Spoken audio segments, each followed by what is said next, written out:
I'm not a Danny Meyer fan, by the way. Yeah. Wow.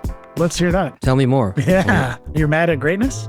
I think that there's something disingenuous about his whole thing. Like I'm just a nice guy from the Midwest who I think he's opened up a lot of incredible restaurants. The restaurants are a little like VH1, you know? So he's not coming on the show now, Sharky. Yeah, man, to process what you mean by VH1. Well, VH1 was kind of the adult contemporary I understand. to MTV. And MTV, you know, had real artists. It had, you know, it was alternative, push boundaries more. I read his book, you know, many years ago, Setting the Table, and some of the stories he told and his judgments of Keith McNally, who I have since grown to become like way more of a fan of, you know, Steven Starr, Keith McNally, these guys who I view as like way more artistic and way more boundary pushing and way more interesting. Like Danny Meyer restaurants, I don't think are interesting. Like they're like super safe. They're like the safest kind of most blah experiences where everyone's not, and like you walk into Balthazar still to this day and I feel like I'm on a fucking movie set. What really rubbed me the wrong way about Danny in particular, and this was years ago, this was the fucking, like, this really pissed me off, was the arrogance around tipped included. And how because he was We need a whole nother hour for that. Dude, we can save that. Like, I would, like... I'm going to add that to the list. That's guy, I mean, like you can that you really want to get me fucking, fired up? And I'm with you on that. We're going to him leading that one. Like, it fucking, that ruined him for me. Cool. I'll buy that. To Matt's point about how many hits Danny has, it's just there's so many of them. You know, it's almost like you remember the takeover from Jay-Z when he's like Nas, he's got one hot album every 10 years. Yeah. Nas is incredible, but Jay-Z every year puts out a hit album, and some of them are incredible, some of them are good, some of them are okay, but like every year he puts out something stellar, and Danny is consistently putting out, you know, more things. So I think from a Blue Smoke. I mean, like they're all not great, you know, but not everybody has great, you know. I think so. You know, I worked for Danny at Tabla, and I worked for Floyd more than Danny. But where I feel like I worked for Danny is that, like, you know, it was very clear that like what he says about taking care of people, he does. Like I came from restaurants where this was just not the case, where I was getting health insurance on their dime. They're like bringing me to a place to talk to me about health insurance and give me wine classes and things like that. Yeah. You know, I didn't know what Banffy was or Montepulciano di Abruzzo when I was, you know, 19 years old at Tabla, and like I got free classes you access from to Danny education. on wine, you know. Yeah.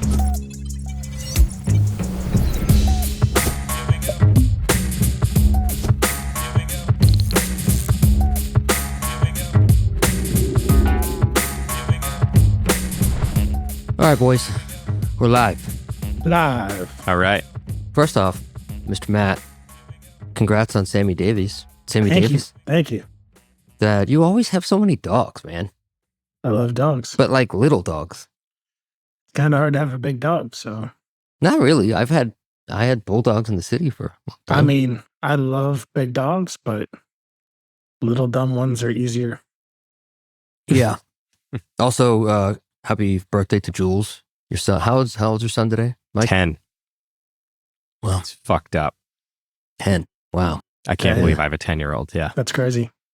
Yeah. It's a decade of being a father. It's like a reflection point. It's, you know, anytime you look back a decade, I think it's time to reflect.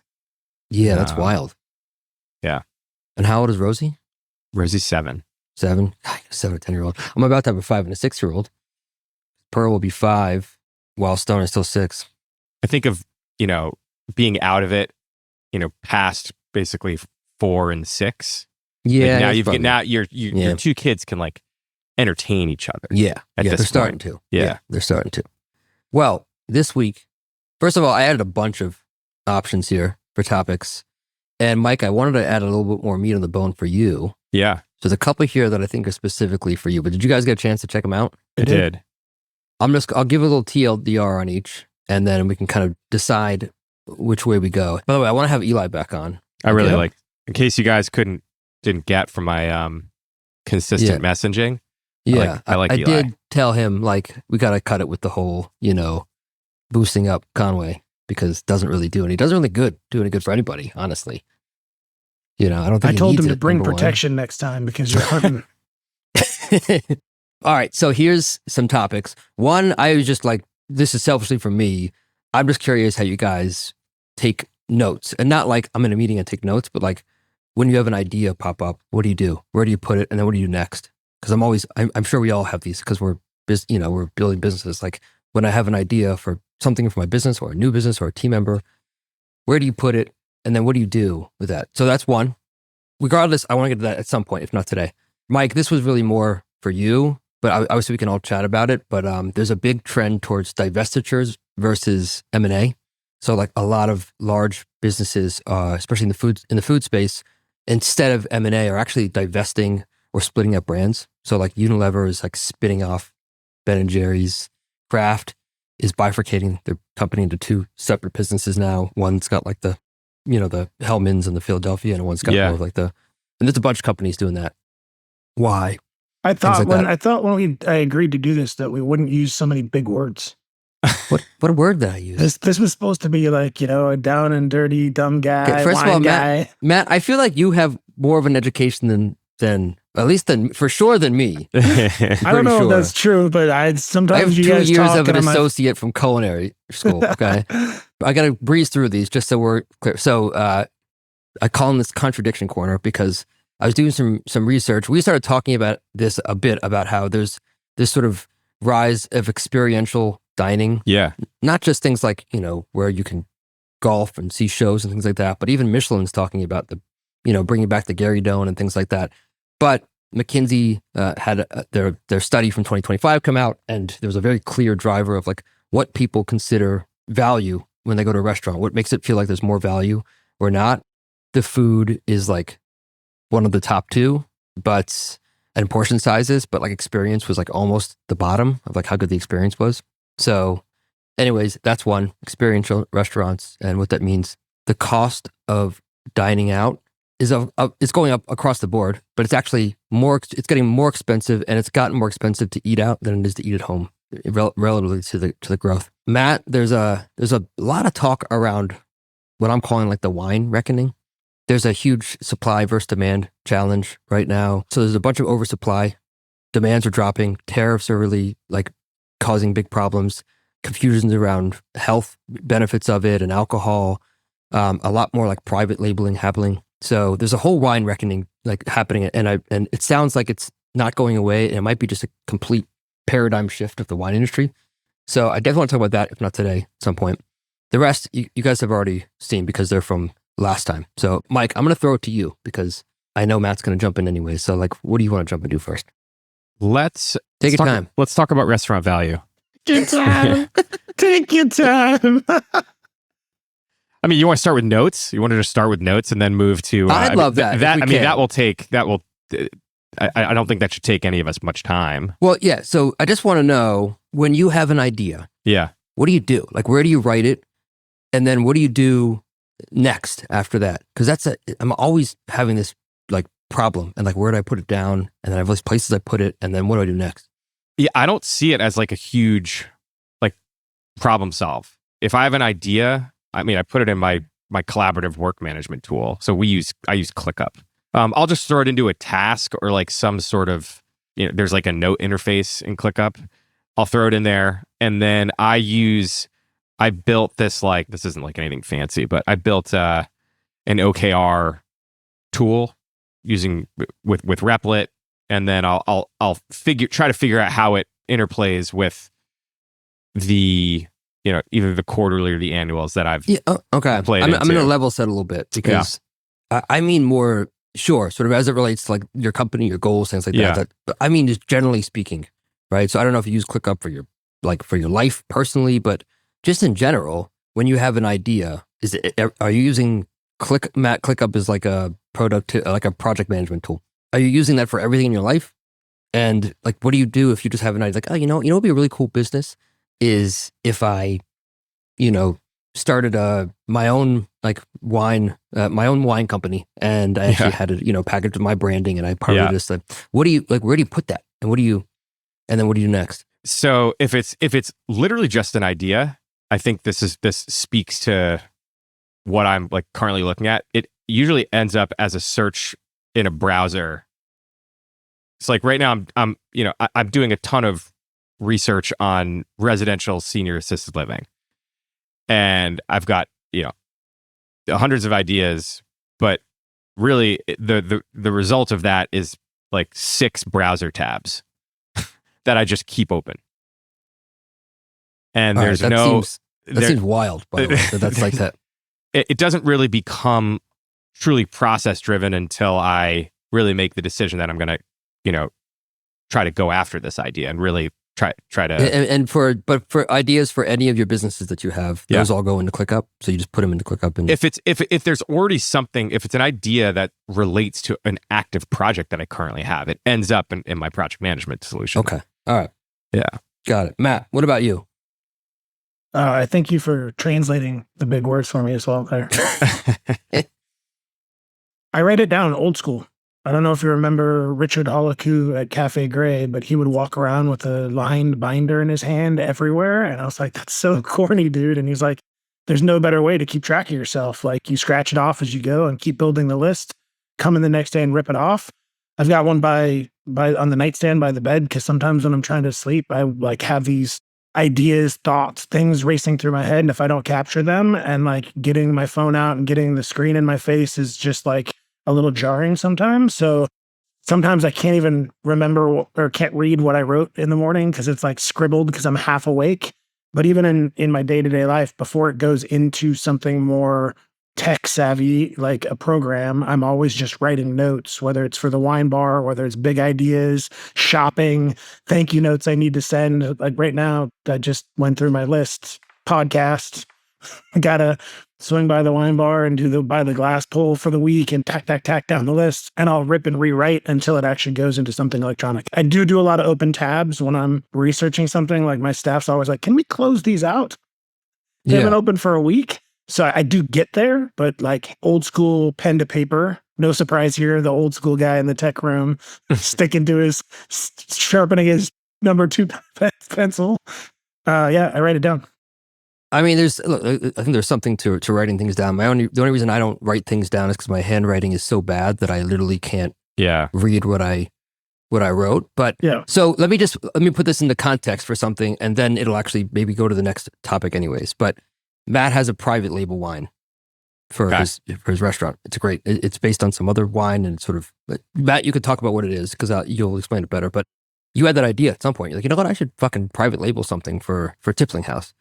You had that idea. You're saying you wrote it down. And then what? And then what did you do? Because then it turned into, you now have that thing. Like, do you remember like the progression of like, that's a fucking good idea. I'm going to write it on a piece of paper. But then it turned into, now you actually have this, you met with the producers and you did what did you do from piece of paper to it becoming what it is? There's 2 producers that make half of the wine, Pax Mele and Patrick Capiello.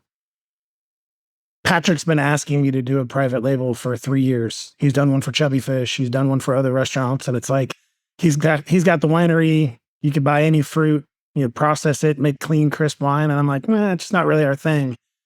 There's a winery, very infamous winery in the south of France in Provence called Trevelin. Why is it infamous? Is this something bad?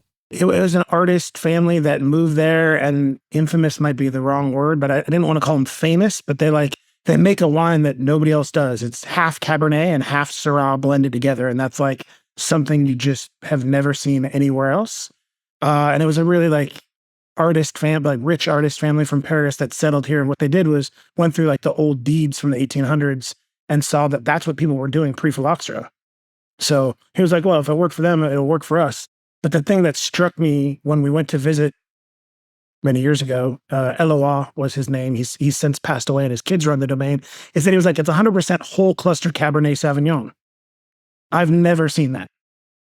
Again, what does that mean? Like they take the we don't need to stems get and into a everything? geeky wine conversation, but like, yeah. But does that mean like they use the stems and everything? A lot of wine, most wines are destemmed because consumers don't like to taste the flavors that you find in the stems. But most of the great wines of the world are whole cluster. Like the Saint Joseph that you really enjoyed isn't 100% whole cluster, but it's mostly full bunches. You get a bunch of different flavors and complexity from using the stems. But whole cluster Cabernet, like the stems are tannic and green and just Nobody does it. Not in Bordeaux, not in Australia, not in California. Keeping us on track. Yeah. So I get, said, like, when you had the idea, did you literally just say, okay, great. Yeah, now let's do it. And then that was it. And then they did the rest. He came to me and I said, Patrick said, I made a barrel of Cabernet Sauvignon, 7 barrels, because like you said, the wine industry is hurting. Okay. Yeah. So he had this great opportunity to buy this prestigious Cabernet Sauvignon that wouldn't have been affordable to him 3 years ago. And he's like, I made 7 barrels. Do you want to come by the winery and taste it? And we were in Sonoma. And I said, fuck yeah, I'll come by and taste them. And like, while we were sitting there, I was like, bing, like whole cluster Cabernet. I'm sitting in Pax Melee's winery, who's the king of Syrah. So I said, Pax, could we blend a barrel? Could I buy a barrel of Syrah from you and blend these two together to make a Trevelyan homage? And he was like, fuck yeah. Oh, whoa. So you bought, I didn't know that. So you have like literally 2 completely separate wines and you're just combining it together? We were in the winery and I just dinged, like Patrick's been asking. And I was like, he made whole cluster cab. That's crazy. Pax makes whole cluster Syrah. Those are the 2 components to Trevelyan. Is that what people do, by the way? Do the people often do like, hey, I'll take this wine and I'll take this wine and let's blend them together? No. So that's a pretty like bold thing, right? To just decide, hey, can I take your wine? You got to know the right people, be in the right moment. Where was it actually blended? Was it blended in the winery that you were at that time? In Sonoma? Pax's winery is in Sebastopol, and several people make wine in his facility, including Patrick. Okay. So we literally pulled barrels down from Pax's Syrah vineyards with the forklift. Thank you. Yeah. Pitchfork. And I tasted them, and we did like 50-50, like with like a little like eyeballing it. Yeah. And then I picked the 2 whatever, and then we did like an exact blend. And in 30 minutes, I put a blue sticker on the cab barrel I wanted and a blue sticker on the Syrah barrel that I wanted. And we wrote TH blend with a date. That was in June. They blended it together after you blend it together and let it settle for a week so that the solids sink to the bottom. We bled that off and bottled it at the end of July, and it shipped to me August 6th. So from the conception to the bottling in my hand was maybe 8 weeks. But it also, the inception of the idea happened in the exact time and place where you were actually able to create that. Execute it right then and there on the ground. And it's been, like, I came back and said, delicious wine. I told my staff, it'll be good. You know, it's by the glass pricing. I think we charge $16 a glass. 25 retail. How many cases did that end up yielding? So it was 2 barrels. How many cases does 2 barrels yield? I wanted to get 52, but because of solids and all that other stuff, we got 45 12 packs and 1 6-pack of Magnums. So 46 cases, I think, total.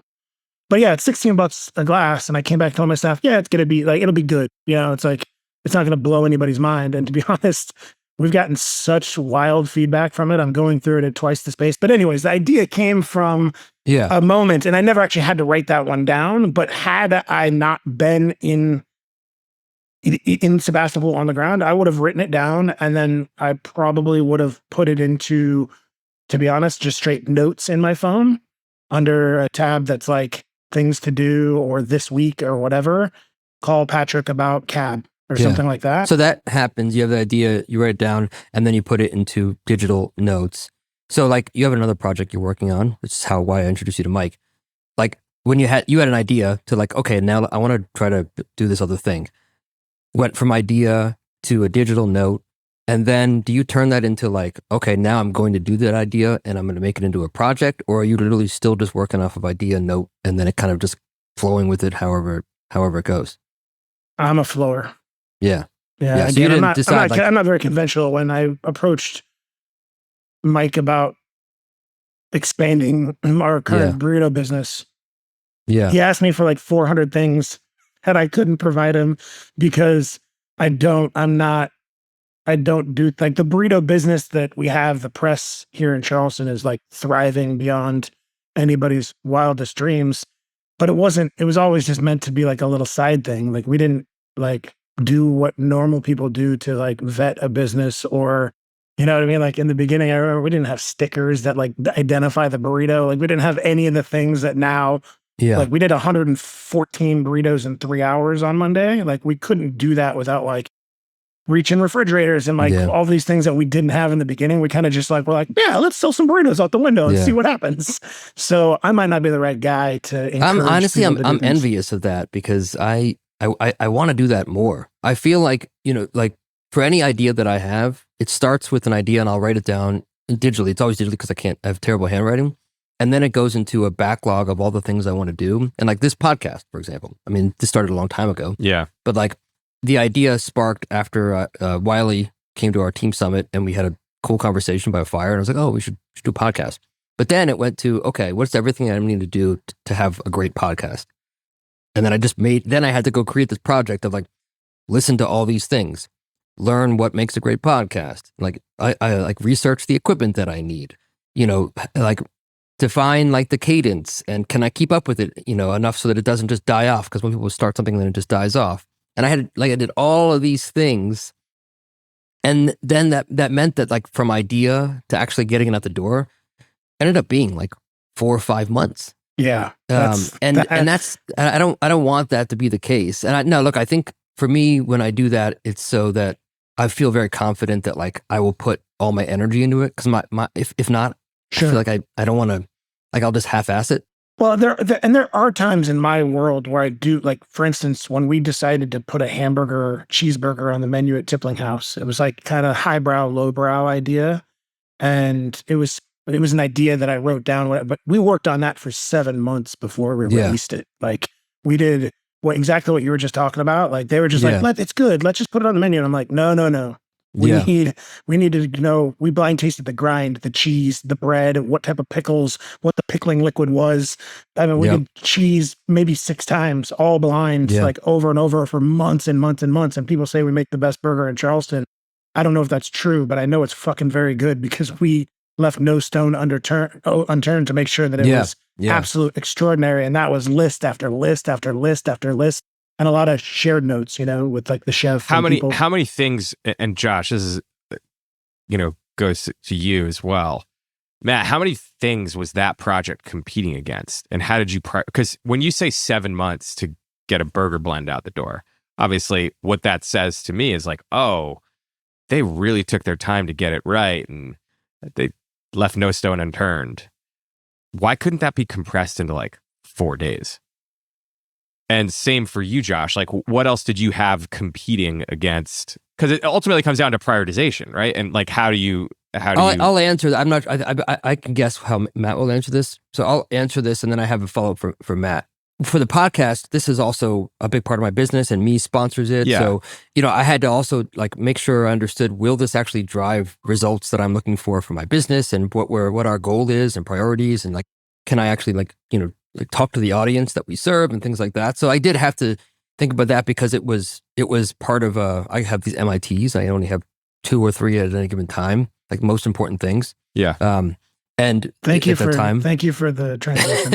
and it fit into that, right? So because it fit into it. But what I love about like when Matt just launches a burrito like line right away before he has it in the things, it's actually the right way to build product too, especially in tech, is you actually don't even know if people will buy burritos. It might not, before you decide, like, is it the best burrito? Can we produce 1,000 of them? Will people actually even order burritos if we put them on the menu? And then you've proven that out, and then you're actually getting some sales of it, and then you can make it better. But now you've already done the thing. You've already kind of like started the momentum of like, we make burritos now.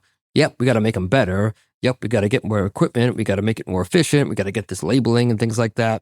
But we know people want them because the problem that happens is, if you over-engineer, you think about all the things you need for a burrito, and then you launch it, and it's the perfect burrito, and it's set up perfectly, and all the equipment's there, and the labeling.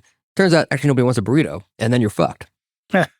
And that's the struggle I have with with features. It's a little bit easier now with tech. You can kind of launch things more quickly, but I'm envious of Matt's. I think that's just part of your personality too. Like you're kind of more just no BS. It's like, no, I'm gonna fucking do this thing, and then we'll see how it goes. But to be clear, we never once have changed or improved upon the actual product itself. Where the burritos but you spent a long time on that before. Like, I'm just saying the burrito we're serving today is the same marinade, same type of meat, same tortilla, same everything from day one. We knew we were putting out a great product. Like I fucking knew it was delicious. We had inspiration from a business in San Francisco for the actual concept. But you also spent a lot of time on that style of food, both with other businesses you have and your background. I'm just saying we've improved and grown in every possible way, but the actual core product has never evolved. The only thing we've changed we just passed 4 years, which is fucking mind-blowing, is cucumbers instead of squash in the green sauce. That's it. That's the only change. Have you guys ever worked on something for a long time, like launched it, and it was awesome, and then nobody wanted it? I mean, I used to record music. I had a previous like short-lived career as a musician. I would work on songs for months, and never would go play them live. Never would like actually go see how people would respond to them. Just, sat in a bedroom and tweaked knobs and added little parts. But, I always question, like, was the actual song ever really ever good? Did it like actually move people? It made me feel good, but like, did it ever actually have any impact? And, would that have affected, the underlying song itself? I think, anything in the creative process can. Yeah, well, I think Rick Rubin would probably tell you as long as it solved your need, then it was good. But I mean, it's a totally different topic. But yes, I've failed every way possibly. Yes, I've put effort into businesses that have been around for a while, but I've also put in enormous effort to something, that people just didn't want. Or like what? Or where would you like to start? I need to write a list. Hold on. Bloody Mary mix. I remember you working on that. I worked for you were on that for a while, 4+ years. Did you ever launch it? On a high-end Bloody Mary mix, which was fucking incredible. There's a Charleston guy who made a pretty well-known Charleston mix. What's his name? The thing that really sticks out in that process for me, of not that nobody wanting it was more difficult to get the consistency of the quality of ingredients to the co-packers. Like that was a huge problem that sunk the ship. But I'll never forget sitting down with one of the co-founders of Vitamin Water. He was a neighbor. He'd lived across the street, and he came in, and again, they'd sold the Coke by that point. So the guy was like, I don't even know how much, it was crazy amounts of money. And he's like, so wait, you want me to invest in a business that people are only going to buy like once a month, once a quarter? Like, get the fuck out of here. I want to invest in something that people can drink 2 or 3 times a day. Like, there's no money in something that people want to drink like on Easter.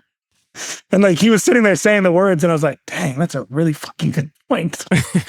Why would you want to put all this energy into something that people drink on rare occasions? Yeah. You want to make something that people want to drink like every morning or twice a day. Like, I was like, okay, that makes really valid sense to me. And while we didn't stop there, we probably should have. Yeah. It's funny. I learned that lesson the hard way, just starting like in tech, because it's a pretty common heuristic, when you're building a tech company, is before you ever do anything, how big is the market? How frequently will people buy it?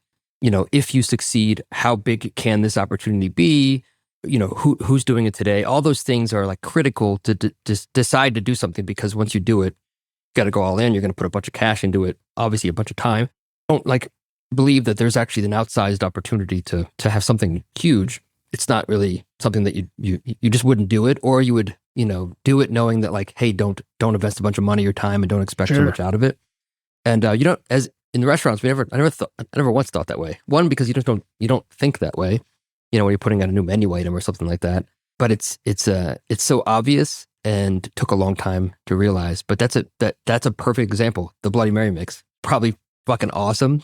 And then people buy it like, Well, they're like, well, I'm going to spend $18 on a Bloody Mary mix. I'm like, yeah, well, you're going to get 20 or whatever, 10 Bloody Marys out of it. Like, it's a small cost if you look at it that way. That's not how consumers think when they see, the Mr. T's on the shelf for $5.99 and you're at $18. They're like, so not only you're not selling it frequently, but it's like you're now outpricing yourself out of the other potential competition. And sadly, most people aren't willing to pay $12 more for a bottle of something if they can get it for $5.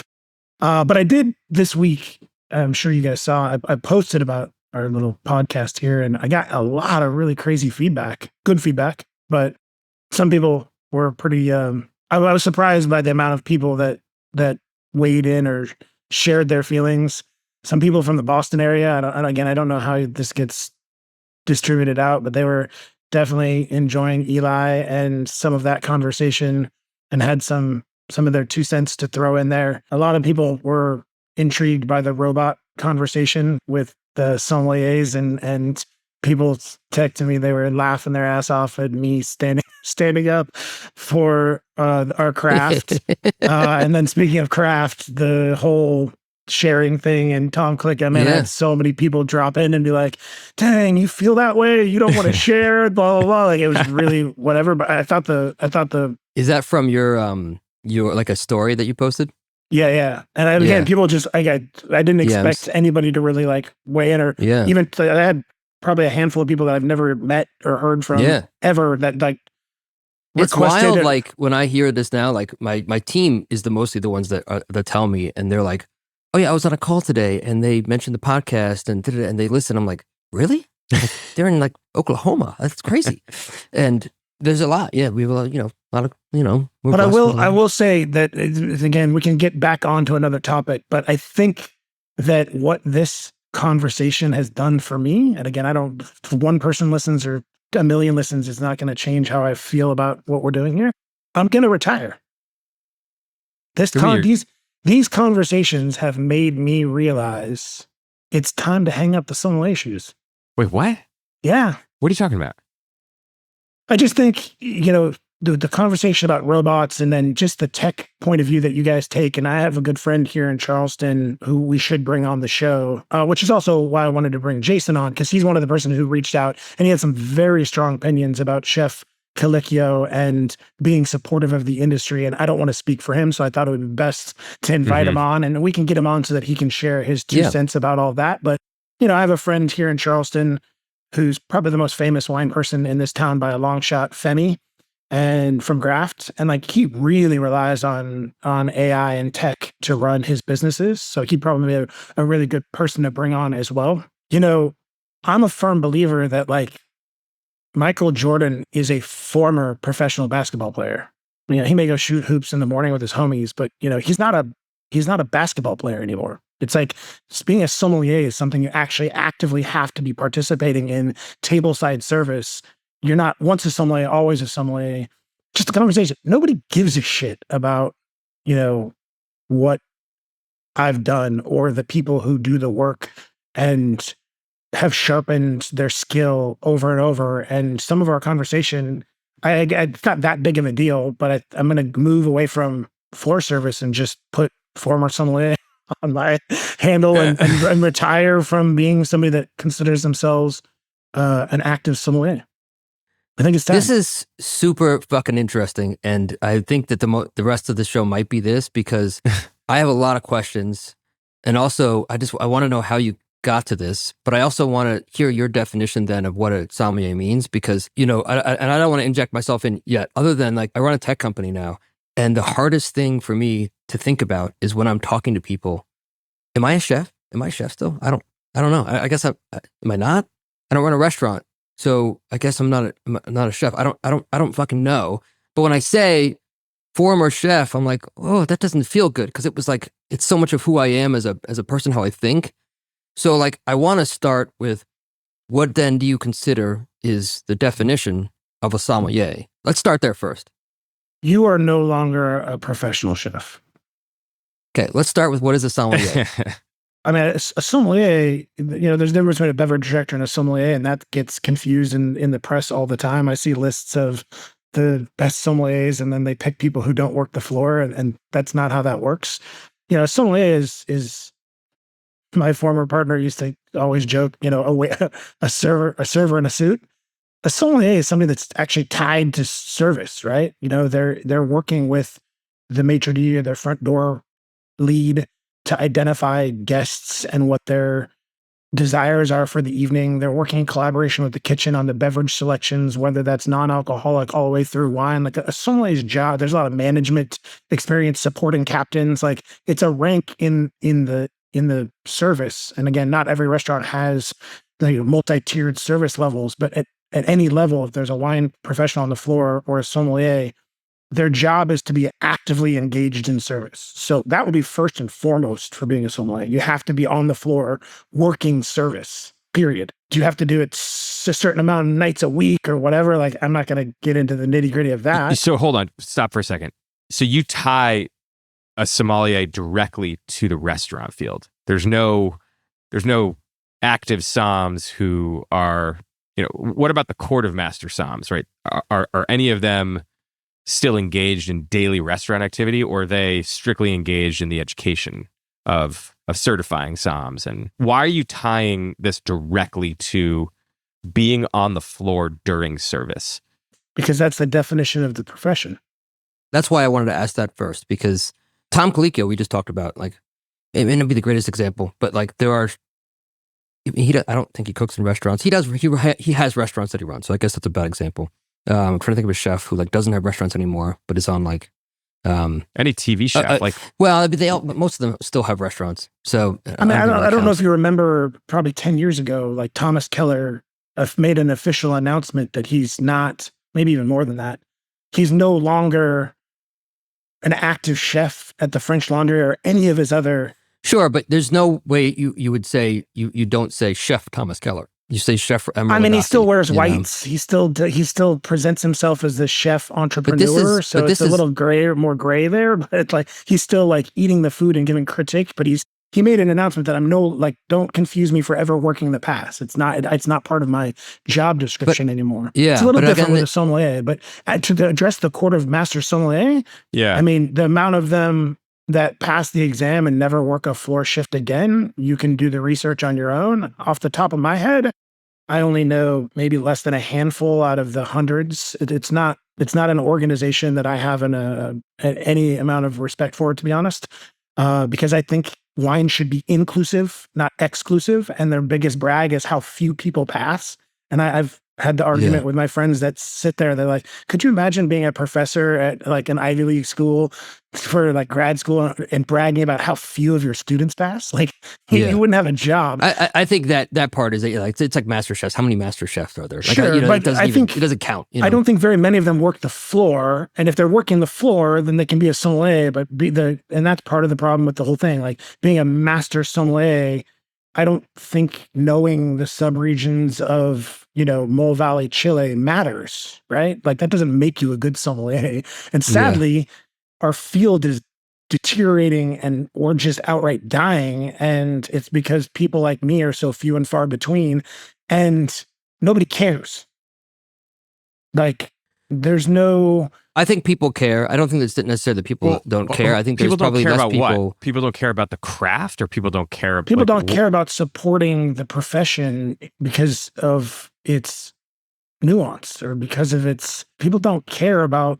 Most people are happy when they get good wine service, but they don't go out of their way to support places that spend the extra money and time and resources to do it. But Matt, when you say, but would you consider being a sommelier a craft? Yes. So is an actor who doesn't act anymore, who hasn't acted in 20 years, are they still an actor? Former actor. Former actor. So, yeah. We were just watching a silly movie with Cameron Diaz, and I was like, God, whatever happened to her? And we were looking it up, and she took a 10-year hiatus to focus on her family. And she said, I stepped away from acting. She was no longer an actress. Well, she stepped away from the day-to-day of it, but it's. But I would say she was a former actress. She used to be a great actress. You have to be practicing. A craft to be very good at it. Did she change her career? Like, did she move on? No, but I think actually what you just said is because that's what I've been struggling with. Of like, it's hard for me to say yes, I'm still a chef, because I think in any craft it's that you're still practicing. Because that's part of the craft, is that you're constantly like doing it and improving, and it's a day-to-day thing. And it like a painter or a musician, if you don't make music anymore, then you're probably a former musician. But that's correct. I think that's you've had a clear transition of profession. If you were no longer if you were just sitting on your ass all day doing nothing, I guess I wouldn't necessarily consider you a former chef. I'd say you're a chef who's currently not practicing. But the fact that you've now not only switched careers, but had a successful transition from one career. You can be a great cook without being a chef, right? Well, so David Chang does it. I imagine David Chang is not running his restaurants anymore, and he's got a CEO. He's got people running. So he's doing TV shows and podcasts and things like that. Is he a chef? Did he ever? He's a chef. I definitely don't think he's a chef, and mostly because he wrote in his book that he was never a chef. I would consider him that's a self-deprecating thing that he's always like. I mean, he said he got kicked off the line at Kraft and couldn't make it at any job he ever did. Yeah, he did, but that doesn't necessarily make. He said himself that he wasn't good. I'm just saying, he said himself he wasn't a chef. It's not Mike's job to say, he's not a chef. He's not a chef. He doesn't self-identify. Yeah, he's self-deprecating on purpose, but he wasn't a great line cook, and And at every restaurant that he's opened, he hired a real chef. Remember, Tien Ho opened. I don't know. I think he hired people that were more qualified for him to open every restaurant. Who wrote the menus at those? Who conceptualized them? Yeah. Honestly, I don't know. David Chang did. Yeah, David Chang. Those were his concepts. And he also decided what was good, what wasn't. And, exactly. Yeah. I think he's very, very clearly a chef. But I still think he's a chef. I do too. Yeah. But this why is would where he? It's a really Matt. If let's just say that you had a TV show where every day or every week you were talking about new wines, and there were people on the show who sat down and you served them wines. Matt's a sommelier. I'm sorry. As a TV show, sommelier. Think of it like you're a TV somm. You're a TV somm at that point. Think the David Chang show, but it's you, and you're just presenting wines to people and talking about them. Are you a sommelier? Hard no. Again, you're not going to change. Then what are you? Yeah, what are you? What are you? A wine guy. You're just a wine guy. Yeah, whatever. You're no longer a sommelier. The craft is what we talked about in the robot situation. Yeah. The craft is being able to read a table and walk them through an experience that's so unique unto itself that to disrespect it with the idea that pouring some wines on a TV set even comes close to a parallel example. I see where you're going with it. Factual. And anybody who's done the profession and people who actually strap up and put the suit on. Yeah. I've had, I'll leave her nameless. She runs in a very, very famous program in New York right now. She cried on her first day because New Yorkers ate her alive because it was a 10 top and she couldn't control them because it takes so much skill to be able to walk up to a 10 top of savvy New Yorkers that are dining out on a corporate dime and own that moment. There's no person that passed a test, blind tasting wines or whatever, that can do that moment without owning the skills, which require being a host, I think it's a really great point, and I like the way you're positioning. I think I know who you're talking about, by the way. But it's also what I struggle with of calling. I don't feel like I can call myself a chef, and when I'm having conversations with chefs, I can talk about the past of the things that I did and all these things. But I know I'm in my heart, I'm but you're living it every day. It's you're the one when the cook calls out, you're figuring that out, or if your team has cooks that have called out and how you're teaching them about that. And you're the one that's working on building up your chefs, and you're the ones that thinking about the new, it's an everyday thing and it's a grind. And I think I now have to officially say former chef. I've always been struggling with it, but I think you're right. I told you that to start before you switched. But to get back to Chang, the one thing that I would agree with you guys on is he's still in creative control of professional kitchens. On a connection that maybe a better example would be a beverage director to a sommelier. He's an entrepreneur chef, which I think there's more gray area. Okay, but here's nuance here. So I'm planning, a concept that I'll open soon at some point. That is another food business. Then I'm a chef again. So I wasn't, and now I am. How does that work? Yeah, exactly. I mean, I think you're Cameron a chef. Diaz has started acting again. She's got 2 Netflix things out. She's now back into acting. Hold on. She's now a current actress. Hold on. I got an example that I think, at least for me, is going to twist a fucking knife in this. Yeah. Daniel Day-Lewis. One of the greatest actors of all time. I was going to bring up Daniel Day-Lewis when you were talking about Cameron Diaz. And he said, by the way, Lincoln, I had nothing. I'm going to pull up the quote because he explained why he went to go be a shoemaker. He was a shoemaker. And it was in service of being an actor. It wasn't for a short period of time, right? No. Was it 5 or 10 years? It was. I'm researching it now, but he said it was in service of his craft. Sure. It's the same thing as Michael Jordan. He's the greatest to ever do it. He's a former professional basketball player. Then no matter how you slice it or dice it, he could probably school 20-year-olds in college today, in theory, in a one-on-one game. He's not going back to play. He's not going back semantics. to the NBA. Whereas it is semantics. Of course it is. But I think he is a former basketball player. He's a basketball player. No, Michael Jordan is a basketball player. Yeah. He's a former professional basketball player. He's a former professional basketball player, but he's a basketball player. Sure, but he's a former professional basketball. What needs to be clearly defined is what is a sommelier, and what I think I actually just looked at the definition, and I think that you're actually correct, where a sommelier is clearly identified as someone who works within the confines of a fine dining restaurant.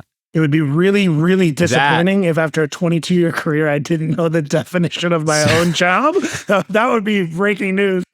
So to give you credit, yeah, you have a better argument to say that you are a former sommelier if you are no longer actually practicing that craft within the confines of a fine dining restaurant.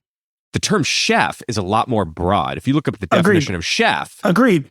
It's the same thing if you look up the definition of someone who's a basketball player. Like, a basketball player is a fucking basketball player. Not a professional basketball player. A professional basketball player. So Michael Jordan is a former professional basketball player. And Josh is a former professional chef. Josh is a former professional chef. But so if that's the case, then am I just a chef now and not a professional chef? Yeah. I mean, my sister is one of the best home cooks I have ever met. Like, she literally she's one of the greatest cooks I know, but she's never cooked in a kitchen professionally. Would you call her a chef? No, but that's what I mean. Of course you wouldn't, because she's never done it professionally. Okay. But if she has and she doesn't anymore, again, chef is a little more gray area. I will give you that. I think sommelier is really no different. By the way, except for the fact that there's a defined definition of being on the floor, and there's not for a chef. Well, I mean, that has changed over time, because originally I just Googled this. You probably know this, but originally sommelier comes from an old French word for pack animal driver or beast of burden. So it's it's evolving from an official, responsible for transporting supplies, including royal wine. And interesting. I think the early sommelier's job was to taste the wine before the king drank it, so that if it was poisoned, they would die first. That was and they may have been transporting and moving things, but the original version of the sommelier was the guy who was going to take the bullet for the king, because back then people poisoned shit all the time. So they would drink it, and if they didn't start burling up their guts, then the king would be like, all right, I can drink this now. So you were tasting before somebody else, which is the whole idea of the profession, is tasting a bottle, making sure that it's sound, but doing the dance of service. For me, it's one of the most enjoyable things on the planet that I wished more people loved, which is watching a great sommelier do what they do, which is different from a chef, because chefs are usually most often out of sight or behind closed doors. But even in an open kitchen, watching a great chef run the pass in an open kitchen where it's quiet and everything's just working in flow, like, to me, that's like a huge turn on in our industry that, as a lifer of this industry, I love more than anything. And I wish more people cared about those nuances than what they're being fed on social media, or who's telling them why to eat at the cool place or whatever. Yeah, but I don't think that's a realistic skill. I don't think there's a realistic expectation that people, like consumers, diners, will care about that. It's like when you listen to a great, it's the most amazing feeling when you get into so good. When you get into service and it's like busy as hell, but you feel like you have control of it all, and it's all pacing, and you're like, and even if it's crazy, like, that feeling is amazing. But I don't think a diner, I think it's a drug. Even cares. That feeling is what keeps people. But that's really any craft has that flow state. So last month when I was in Paris, we ate at Ventre, which is a restaurant owned by a very famous French sommelier, and he gave us some of the best wine service I've ever had in my life. I've been there many times. He's a friend. That didn't surprise me. I posted about it. It was a out of world experience. But the craziest part of the evening for me, there's only one restroom. It's probably 50 seats in there.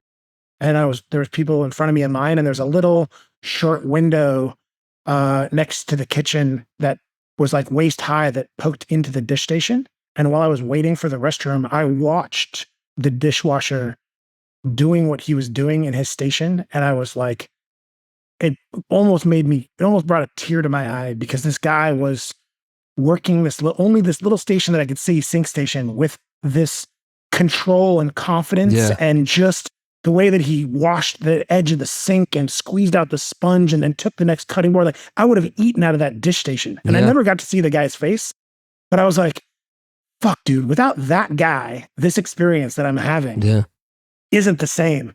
And I don't get to see that guy very often, and that guy never gets any love, but holy shit, do I appreciate the little nuances it takes that aren't even visible to make a great dining experience. But if you're into wine and into great dining, talking about or conversation about robots and whatever, having a sommelier that's confident and they're in their feels, it's a subject that I actually put on my notes to want to talk about chefs, which I think is really interesting. Like, there's such a short window, right? Like, we're talking about David Chang. Like, he used to be the most popular chef on the planet for maybe 10 years. And that's waned off. Like, you see now certain restaurants, you put Beard Awards on your list of things to talk about that are like just winning all of the awards and just crushing every moment. And it's fucking awesome to see. But it's like, how short is that window? You know, like, the world of restaurants is such a fleeting situation, and catching that chef in that moment where he's actually on the pass and his knees don't hurt, or catching that sommelier that's like fully confident to go out there and just fuck your dining experience in the best way possible. Like, those things are so rare, and I chase them like heroin. When you sit down to a restaurant, you're talking about increasing prices. I could care less how much I spend if I walk out of there with goosebumps like I did at Ventre, right? Like, there's something that if you've dined out enough at fine dining, and sadly, I think a big part of what's deteriorating the sommelier world and also the restaurant world is there's just not enough people in our field that have had the luxury of having those experiences. So it's hard to recreate them when you've never actually had one yourself. And so that's kind of hurting. But I think the idea of how short a window it is for a chef and then a chef and sommelier or just a restaurant to all be on the right page, to be clicking on all cylinders, I think is what makes this industry so amazing, and also what makes it so transformative. It's like, there's always somebody willing to eat your lunch. You know, there's always a younger guy that has different experiences than you, rooted in different background and culinary traditions. And then you throw in the wine program. It's like, when those things hit, I mean, we've talked about this before too. I think there's only one that's done it consistently for a large period of time, Le Bernardin, that continues to win all of those awards and do all of these things decade after decade after decade. Everybody else that was popular 10 years ago, you look at the names. We were watching a show the other night, and this guy, I know you know him, Shark, he came up on the show, and I was like, fuck, I haven't heard that name in ever. Fergus Henderson? Yeah. Like, when I was coming up, like, that guy was getting all these crazy accolades and notoriety for cooking with offal. Yeah. Like, we're doing something that people have been doing since the beginning of time. And he created liver that tastes good. And like, the dude was as famous for 5 years, and maybe still is. I don't know. Yeah, but I think everybody just has their contribution. And then it does only last so long until you can continue to contribute net new things. He sort of made offal more prevalent, and that was a big thing then. You know, in the same way that, I don't know, I mean, this might not be a good comparison, but, you know, Alice Waters, you know, change the way that, you know, that people cook and eat. But then, have you ever eaten? Everybody does. I have, yeah. So they like served me like a mixed green salad with a vinaigrette, and I'd been like planning on this meal that was going to change my life forever. And I was like shocked by that's what they served me. This is probably 15 years ago. I was actually working at Cafe Grey at the time, and the sommelier came over and said, we didn't expect it to be revolutionary for you today. This was revolutionary in her time. And I was like, fuck, that's deep too. Like, when she was blowing minds, it was when people were only using iceberg lettuce and blah, blah, blah. Yeah. You know the drill. But you can't, you know, it's change or die, you know? I mean, unless you create some sort of brand where people just keep going because of that. Like, you have How many people reinvent themselves and stay in the game? Can you think of anybody? of people who reinvent themselves in the food and stay in the game? Well, I think Chang has done it a bunch. I think Chang is a perfect example of that. Because he created, like very like this small restaurant that crushed it, scaled to more, and then added on magazines, and he added on CPG, and he added on media, and I think he's continually reinventing himself. So I think are you referring just in the four walls of a restaurant and having a? I mean, my contention with the Chang thing right there is I don't think he ever had a great restaurant, so I wouldn't put him in that category. Somm Bar was awesome. What? Yeah. Somm Bar is as close to like and the original noodle bar. The original noodle bar was fucking. I awesome. remember. I lived on 10th between 1st and 2nd when it opened. Before Kate Crater ever wrote the article that changed that man's life. And then I lived on for 10 years a block away from the 2nd location and Somm Bar, and I've eaten there. I don't think Somm was a great restaurant for nothing else. Nothing else. Servers wearing ratted things, wine lists that were terrible. Again, even if you loved what was on the plate, they were not putting forward a great restaurant experience, period. When I got 3 stars from the New York Times, I said, this is the death of that review process. And to be honest, I think that was the first big blow to their credibility as an actual review, like a credibility as a reviewer, because it put huge, like, then they had to go give Shake Shack a star and like do all this stuff to drum up readers. But that Somm Bar was never a 3-star restaurant, man. I've literally been in there. I mean, this is part of the problem as well with Michelin is, for 3 stars, you have to have X amount of, I think you have to have like X amount of space between tables and all kinds of things. I think that the definition of a great restaurant is, do you walk away like, fuck yeah, that was awesome? And I always did. I remember the first, like the food there, and also the like how casual it was. You're a former chef. Of course you were impressed by a chef-driven restaurant. It was the anti-hospitality embrace that I've been to the restaurant where they served that was very innovative at the time. That was brand new. It's insulting to the dining experience. I don't think so. I think that you can't make everybody happy, and he made a conscious decision that I'm going to choose a cohort of people that I know I can make really happy, and that's enough for me. And that's actually fine. And I enjoyed the restaurants. I went to them in the same way that you can't consider it being a great restaurant. I went to the 2nd incarnation of the original noodle bar, which was right across the street. And for a long time, he did a 3-course menu for like $30. The price changed over the years at lunch only. And you got this. The menu changed every day. He probably did this for like 5 years. They would like write it on chalkboard, and it was just like 3 courses, and it was usually nothing to do with noodles. And it was like an appetizer, an entree, and soft serve, some funny flavor of soft serve or whatever, or like whatever their slushy machine was. And the appetizer they served me was beets, and the entree they served was fluke, and it was just a very delicately cooked fluke. And my fork was stained with purple from the beets, and I asked for another fork, and they refused to give me another fork. And when I said, I just need a clean fork to eat the fluke, and they said, we don't change silverware here. It's the policy from the chef. And all right, so that's what they did. That's who they were at their core. They literally said they'd let me get up and walk out of the restaurant without paying rather than give me a clean fork. And I literally got up and said, I can't eat the fish if you're unwilling to give me a clean fork. And they said, then have a nice day. The door's right there. This is chef's policy. See, I would argue, and maybe I'm steel manning here a bit, but that I think that that's also a decision, because look, and I don't want to make this sound like you're being pompous, Matt, but like if you came to my house and I cooked dinner for you and I had like I made some beets and I made a fluke and you were like, hey, I need a new fork. I might get you one, but I'm like, fuck you, man. Like, what are you talking about? Like, come on, we're eating, and you probably wouldn't ask for that either. You would just eat it and say it's delicious. And I think, I mean, like the decision to say, no, we don't do that. Okay, maybe they probably don't do that now, but I think he was also trying to create, a brand and a culture that like his team understood. And sometimes you have to go to an extreme so that your team knows like, hey, we're building a thing that we believe in, and we're not going to, let, the things that aren't part of our vision impact that. And so you have to make hard decisions up front that like later will maybe soften. So I think the decisions were anti-hospitality, and I think that he openly bragged about it in interviews during that time. So it's not like a secret opinion of pompous Matthew. It was David Chang saying. I would actually agree. I would agree with you here, Matt. Like that's a fucking that is what sort of pissed me off about the cool kid moment that he had was that specific type of attitude. Like, so a customer, are you fucking kidding me? Asked me for a new fork.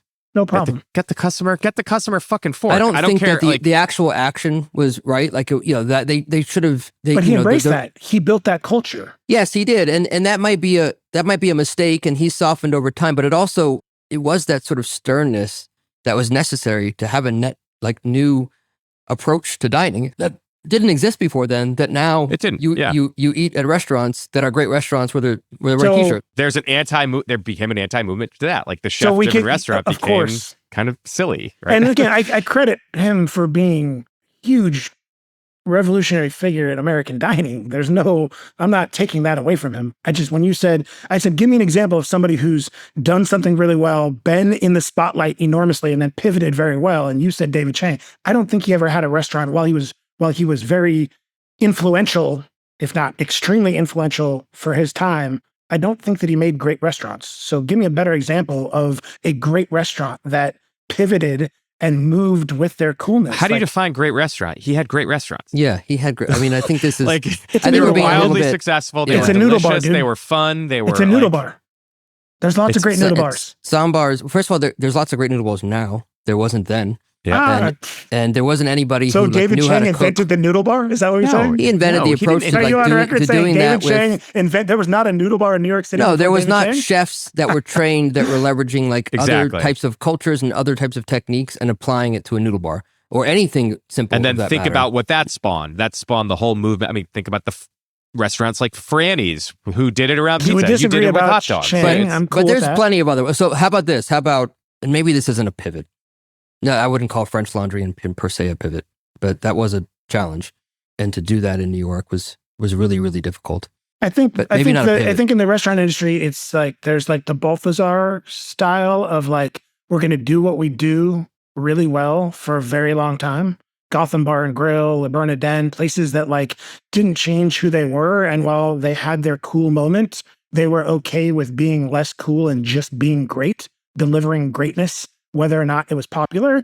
And then there's people who do try to pivot, but I think it's really hard. And that was kind of my point. Like, as the chef ages, wants more money, spends less time in the kitchen, builds a family, spends more time with them, like as all those things happen, the light bulb dims a little bit with each year that passes. And that's just part of the industry. That's just a reality of our industry, at least in America. And I truly believe that, which is what makes, when you get the moment where that chef is dedicated to putting out the best food every day, and it's like seeing the band. It's seeing the band in that year on that tour. Like, again, you go see Red Hot Chili Peppers now, and you're like, "What is this? A fucking geezer party?" But like, if you watched them in 1992, whatever, you're like, "Greatest show you've ever seen." Well, I think restaurants are that same thing.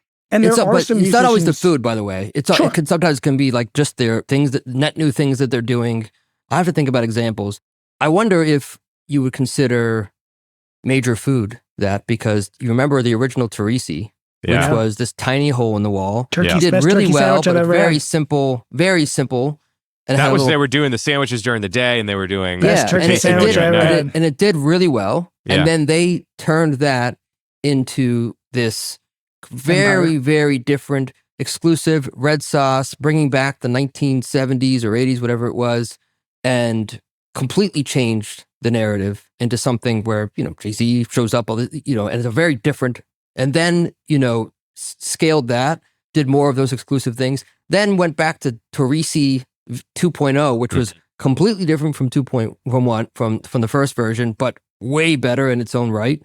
And I think they've reinvented a bunch of times. I think that's a really good example.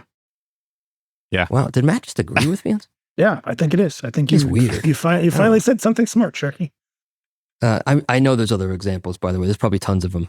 But, okay. By the way, I made a protein shake this morning, like I always do, and I didn't tell my wife this, but I actually blended like maybe a quarter of a piece of paper towel into the shake. Ooh. Am I going to die? No.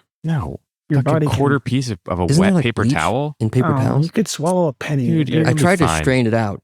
but it was like already You blended. actually went through the process of trying to strain it out? Yeah. After it was already blended? I caught it like right, like it was, I had a blender top on, and then the lid has like, you know, that little plastic circle in the middle that you can take off? Yeah. I like took that off because I usually use this thing called the Beast for making shakes, but like I made it in the blender. I saw the paper towel drop into the blender and I ran right over to get it, but it already started to blend. And so I like took it off and then I strained it right away. But it was like, you know, it was this much paper towel and then it turned into this much. So I'm not like registering this at all. You're going to be totally fine. All right. Yeah, I wouldn't even have thought about it. I'm not going to tell Hannah. I mean, you're looking a little green, but besides that, I think everything's fine. Well, you guys are officially podcast hosts. Cool. So we're doing this every week. Great. I think we should get a good fourth next week. Well, you could bring on Jason or Femi if you want. Otherwise, I have a bunch of folks I'd like to bring on. We'll just get them lined up. I think that Mike's the perfect yin to my yang.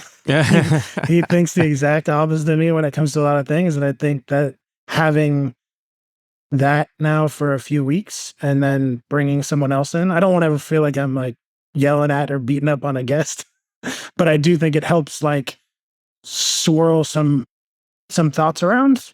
But I think the conversations that we've had so far have been well received from what I've heard. Two things. One, why the fuck are you retiring? Like what as like, I don't think it's that. Is this an emotional decision or is this like an actual logic decision? Like what? I don't think it matters that much. Like, I don't think like anybody... you still are going to be working on the floor of a restaurant. No. You're done. Oh, so you don't want, you're stepping outside of the confines of the right four now, walls. I usually go in on weekends and really like shake hands and kiss babies. Like, unless somebody's out of town or sick, like, you know, it's like, oh, the owner's here, and I go pour some wine and make people feel good about what they buy. And like, yeah, okay. It's whatever. Like, I've built a great team, and that's part of something that I'm extremely proud of. So like saying that I'm not working the floor anymore doesn't mean that I can't in a pinch. It just means that I'm accepting the reality that my time suiting up as a somm is over, and that I'm going to step into the life of being a former sommelier. Yeah. So I did not realize this part. I didn't realize you were saying that. Got it. I think that's important. Well, I think Closure for me. I think it sparked an interesting conversation. So, but what does that mean for Tippling House? Again, almost nobody will notice. That's it. Means I'll spend a little bit more time training, which I already do. My team's great. Again, I get so many compliments about my team. Nobody wants to see me anyways, but basically it just means Tippling will be the same. It's me officially, again, it's more, that's why I said it's kind of meaningless. It just can't stem from the conversation. At the end of the day, I think that what I've put into the craft, I know what I've put in. I know I define myself. I know how it's defined who I am in my career.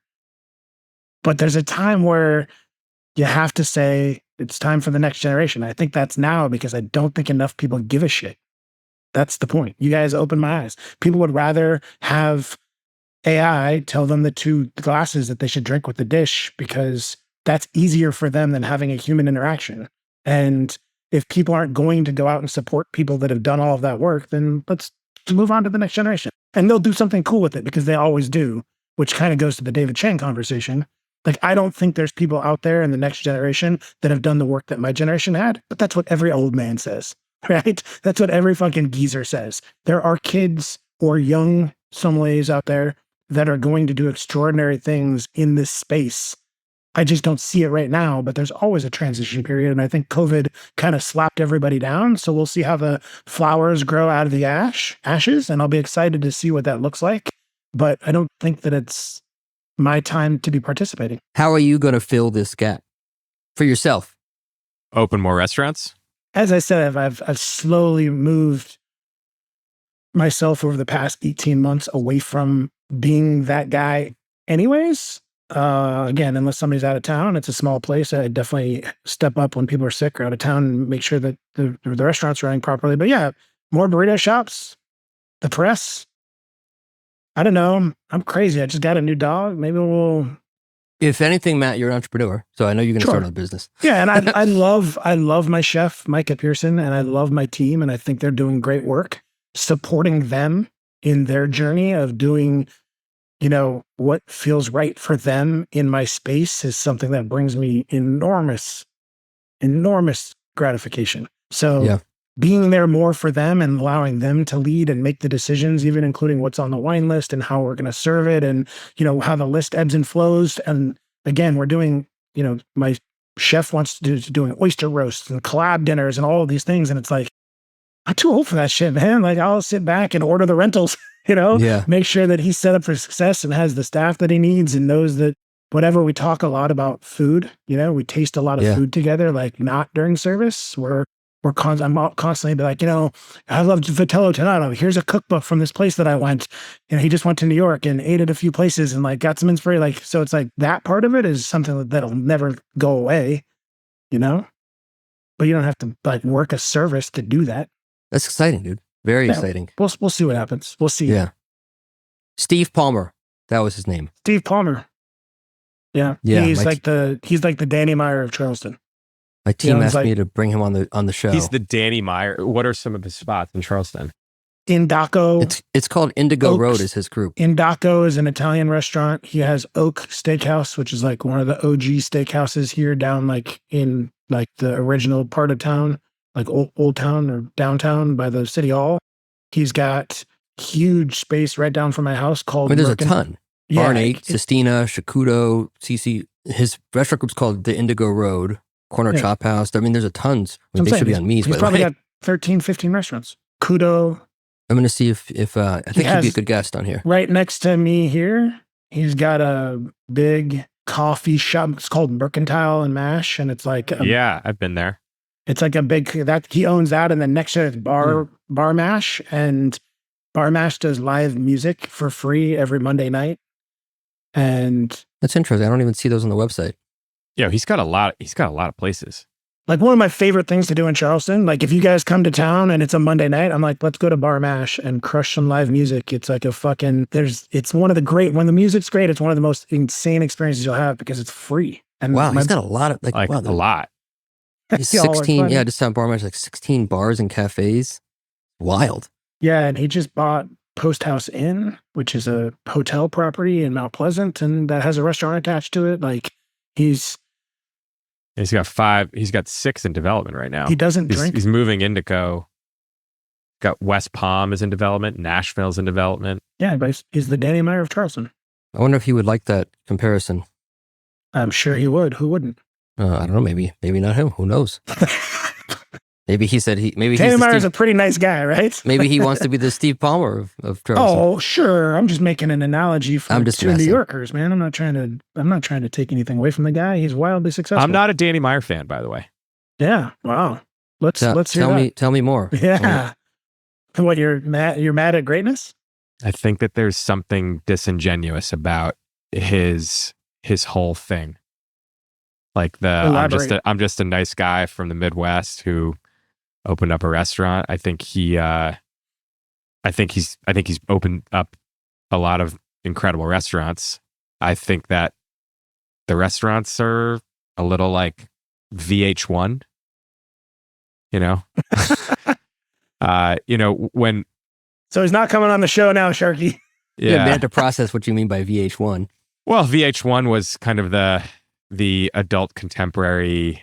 Yeah, I understand. To MTV, and MTV, had real artists. It had, it was more alternative, pushed boundaries more. I read his book, many years ago, Setting the Table, and some of the stories he told, and his judgments of Keith McNally, who I have since grown to become like way more of a fan of, Steven Starr, Keith McNally, these guys who I view as like way more artistic and way more boundary pushing and way more interesting. Like Danny Meyer restaurants, I don't think are interesting. Like they're like super safe. They're like the safest kind of most blah experiences where everyone's not, and like you walk into Balthazar still to this day and I feel like I'm on a fucking movie set. Great. Like, so name another great Keith McNally restaurant. I mean, you could argue it's Danny's had so many and Keith has one. They had 2 if you count Odeon, which he hasn't owned in 30 years. What's oh my God, how am I blanking on the place with the burger? That's what did Steven Starr just reopen for him? Pastis. No, I would say the close second would be Minetta Tavern. Minetta Tavern. That's what I was great restaurant. Yeah, I've never eaten there, to be honest, because I could never get in. I mean, it's amazing. Yeah, it's awesome. And these are way more interesting experiences than like Union Square Cafe. Did you read his book? I didn't read his book. No. Keith McNally? Yeah, I haven't. He's buy it today, dude. Literally, you'll read it in 3 days. It's like such an easy read and it's incredible. Yeah. Not to be, I think setting the table is better for our industry, but Keith McNally is more entertaining. He's so much more entertaining. He's incredibly entertaining and his life is wild when you read it. But let me just push back on Danny a little bit. I'm not a huge Danny, like it's not like I have no skin in the game. I've never worked for him, but like you're taking out, you just said blah and meh, like he created 11 Madison Park. Like Tabla was one of the most important ethnic restaurants to be pushed into fine dining ever. You look at those those two restaurants, but EMP did not become EMP until it changed hands into who hired those people. Yeah, sure. He developed those people.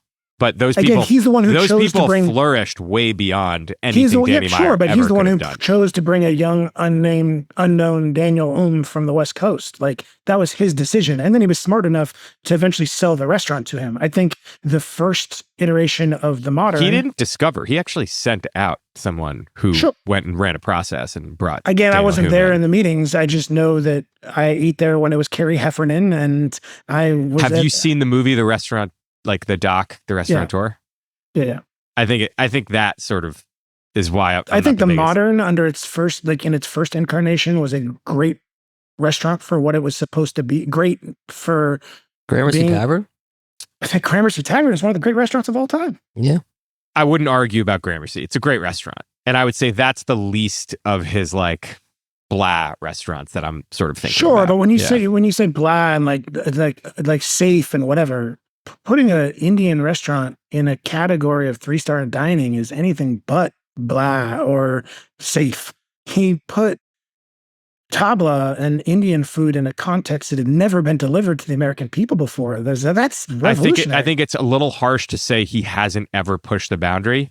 I would just say he's not my cup of tea. I think you're talking more about his character maybe than his restaurants. I think it's a combination. I think it's a combo of his character as well as like I'm sick of like Danny Meyer being the moral compass of the industry. I didn't know that was. I mean, I didn't know if that is what it is. Maybe it is, but I do think what really rubbed me the wrong way about Danny in particular, and this was years ago. This was the fucking this really pissed me off. Was the arrogance around tipped included, and how because he was. We need a whole nother hour for that, dude. We can save that. I'm gonna add that to the list. That's guy. I mean, that you really want to get me fired up? I'm with you on that. That really we're gonna him leading that that ruined him for me. Cool. I'll buy that.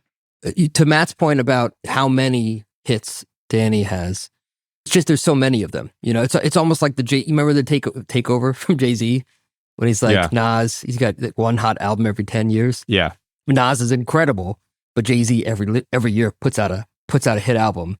And some of them are incredible, some of them are good, some of them are okay, but like every year he puts out something stellar, and Danny is consistently putting out, more things. So I think Blue Smoke. I mean, like they're all not great, but not everybody has great, I think so. I worked for Danny at Tabla, and I worked for Floyd more than Danny, but where I feel like I worked for Danny is that it was very clear that what he says about taking care of people, he does. Like I came from restaurants where this was just not the case, where I was getting health insurance, and on their dime, they're like bringing me to a place to talk to me about health insurance and give me wine classes and things like that. Yeah. I didn't know what Banffy was or Montepulciano di Abruzzo when I was 19 years old at Tabla, and I got free classes access from to Danny education on wine. Yeah, and aside from that, I think that and we can debate this as well, but we don't need to. If he's not the best, he is one of the best at letting each restaurant and chef be themselves. they don't, you can say that they all feel blah, but the different restaurants operate under, and maybe not today, let's just talk pre-COVID, like he embraced the chef and the individuality of their cuisine and what the focus of the restaurant was. And for the most part, he provided healthcare and training and good front of the house staff, and let that chef be themselves and go win awards and do things that most chefs or restaurant operators wouldn't want their staff getting the limelight over. I think that's what the eventual breakup with EMP was over. Again, he wanted people to be able to be in their own spotlight. And I think that is something that's very selfless and rare in our industry. And I think maybe many people do it now, well, but back then it wasn't. To counter what you just said about EMP, him wanting them, like, what were the other options? Keep the restaurant. Oh, really? And let Will and Daniel just go out on their own and start their own restaurant? Have you ever heard of a restaurateur selling his restaurant to a chef and walking away? I kind of think it might have been a little bit of a hostile takeover. Yeah. That you might not, sure, but who cares? Not have been publicized that way. Who cares? Again, who cares? You just coined that as Danny's this great guy because he sold to his employees to let them become who they were. Like, he didn't have a fucking choice. No. Like, if those guys walked out, like, they were going to take the entire staff with them. No. I wasn't talking about EMP. I was talking about him letting Floyd be Floyd at Tabla. Okay. Letting each individual chef, like, when Michael Anthony took over Gramercy, even today, like, Michael Anthony is doing a new project with people that aren't Danny Meyer at the Waldorf. And Danny's allowing this guy to go make money and put his name on another business. Name a restaurateur that allows the head chef of his flagship fucking restaurant, if you don't consider Union Square good, to allow his chef to go make money and publicly be the chef of a non-Union Square Hospitality Group restaurant. Well, let's just say, first of all, I didn't say these restaurants aren't good. I just think they're black. They're just super safe. Like, I hear what you're saying, and the tip thing is where I buy into your distaste the most. And again, I got no beef or love for Danny more than what it is, but I just think you got to give credit where credit's due. I do think he just happens to be, like, I just watched a little clip of him doing this interview thing for a website online, and they're like asking him New Yorker questions, like, what makes you a New Yorker? And it's like, he is just a good Midwestern dude. Like, he's like, oh yeah, I'd say excuse me first. Like, he's just kind of that guy, and maybe that's douchey to you in New York or whatever, but I do think that's who he's been.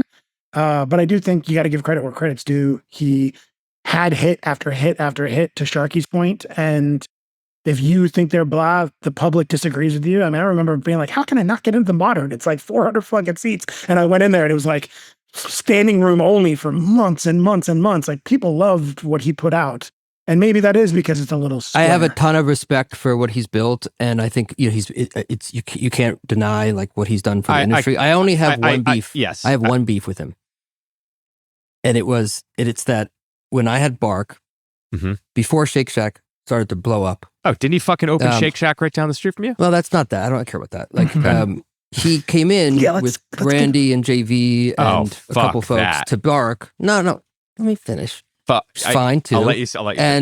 And so like they all came to Bark. Bark's the hot dog spot I had. Remember they sat at the big table at the window, and you know we before this existed. You know, we had like our all of our trash was set up as compost, recycling, and landfill, and it was very clear. And people like, you know, bust their trays, just like you bust your tray at Shake Shack. Yeah. And they all came in and they ordered the whole menu, which is great. And they just walked out with all their trays, like on the table, not bust, like didn't throw anything away, and just left all their empty trays on the table. Which I don't think you even do that at Shake Shack, right? You take your fucking trays up. bust your trays. Yeah, that's crazy. Not cleaning up your shit when you're in the industry. So that's my only beef. I was like, really? Like, you guys know, like, you're sitting next to that, like, across from you is that area where the trash is. I think you know you're put this way, and everybody else is. Who was with him? It was him. I believe it was Garudi and JV and. Yeah, that's crazy. I never forget that, because I was like, and that's really? the type of shit that matters in hospitality. Like, especially like living in Charleston, being in a small town, like, we got to watch everything that we do because you never want to offend somebody.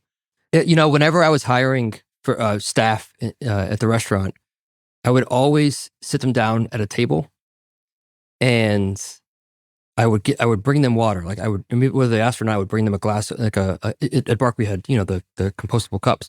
And I would bring them water and something else. And then when the interview was over, I would always watch for, did they throw away their cup?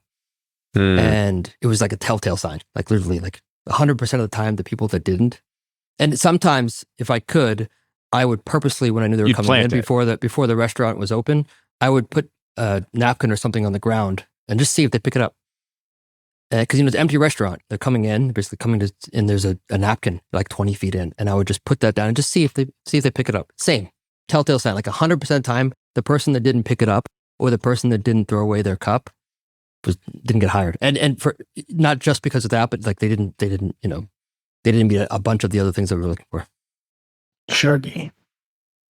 They're going to have to really edit this down, huh? Maybe not. It was long. It's an hour and a half. Yeah. We're going to have to wrap it up. It is what it is. This is time. Matt, I hope that your new baby dog is not peeing on your floor right now. Oof. Mike, I hope you have a good birthday planned for Jules.